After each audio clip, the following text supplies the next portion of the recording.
Friends, துளசியை நம்ம வைக்கிறதுனால நம்மளுக்கு என்னென்ன நன்மைகள் கிடைக்குதுன்னு சொல்லி பார்க்கலாமா? துளசியை பார்த்தால் செய்த பாவங்கள் அழியும். துளசியை தொட்டால் உடல் தூய்மையடையும். துளசியை பணிந்தால் நோய்கள் தீரும். துளசிக்கு நீர் வார்த்தால் யமனுக்கே பயம் உண்டாகும். துளசியை நட்டால் பகவான் கிருஷ்ணரை நெருங்கலாம். துளசியை பகவான் கிருஷ்ணரின் பாதத்தில் அர்ப்பணித்தால் கிருஷ்ணரின் அருளை கிடைக்கும். அத்தகைய துளசியை பாதுகாத்து போற்றுவோம்.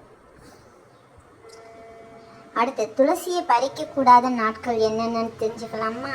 ஞாயிற்றுக்கிழமை, செவ்வாய்க்கிழமை, வெள்ளிக்கிழமை, மத்திய வேளை, சாயங்கால வேளை, புது வருட பிறப்பு, அமாவாசை, பௌர்ணமி, சங்காத்தி, இந்த நாட்களில்தான் துளசியை பறிக்கக்கூடாது.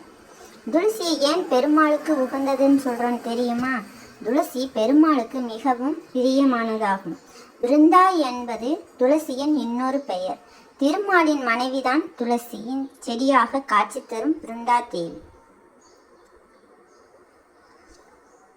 பெண்களுக்கான துளசி மந்திரம் கீழே இருக்கு, பார்த்துக்கோங்க.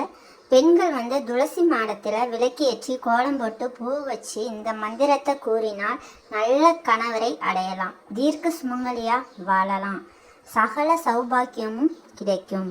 ஓகே ஃப்ரெண்ட்ஸ், இதில் இருக்கிற மாதிரி நீங்களும் பண்ணுங்கள். லைக் பண்ணுங்கள், ஷேர் பண்ணுங்கள், கமெண்ட் பண்ணுங்கள். பாய்.